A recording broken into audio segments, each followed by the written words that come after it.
ہمارے دوست ہیں جی، انہوں نے یہ سوال پوچھا ہے کہ ہمارے ہاں دو تصور پائے جاتے ہیں۔ جب نماز پڑھتے ہیں نا تو نماز پڑھنے کے بعد مصلی جو ہوتا ہے جائے نماز اس کو لپیٹ دیتے ہیں، یا اس کے ایک جو کونا ہوتا ہے اس کو اوپر کر دیتے ہیں۔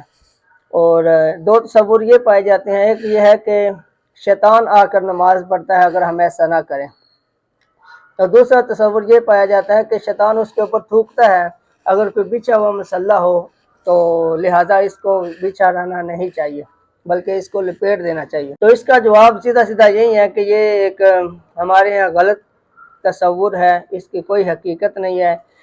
مصلی بچھا ہو یا مصلی لپیٹا ہو، جائے نماز آپ نے لپیٹ دیا یا جائے نماز آپ نے بچھایا ہوا ہے، دونوں صورتیں جائز ہیں، اس میں شرعی طور پہ کوئی حرج نہیں ہے۔ لیکن جائے نماز کو لپیٹ دینا اس نیت سے کہ کہیں کوئی گندگی وغیرہ اوپر نہ گر جائے تو پھر تو درست ہے، پھر اچھی بات ہے کہ لپیٹ دینا چاہیے۔ لیکن اگر کوئی اس طرح کی کوئی جگہ نہیں ہے کہ جہاں پر اس طرح کا کوئی خطرہ ہو تو پھر لپیٹنے کی ضرورت بھی نہیں ہے، آپ کھلا چھوڑ دیں، کوئی مسئلہ نہیں ہے۔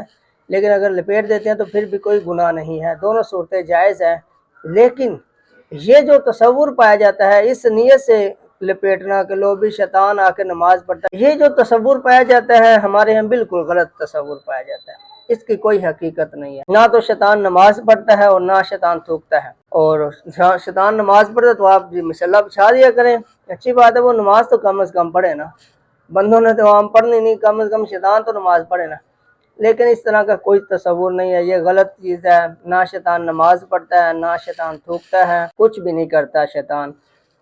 لیکن اگر کوئی اس نیت سے کہ کہیں کوئی اوپر سے گندگی وغیرہ نہ گر جائے یا کچھ کسی کے گندے پاؤں اوپر نہ آ جائیں تو اس نیت سے کوئی بندہ لپیٹ دیتا ہے تو ایسا کرنا اس کے لیے شرعی طور پر جائز ہے، اس میں کوئی حرج نہیں ہے۔ لیکن اگر کوئی بندہ نہیں لپیٹتا تو نہ تو شیطان اس پر نماز پڑھتا ہے اور نہ آ کر اس پر تھوکتا ہے۔ السلام علیکم۔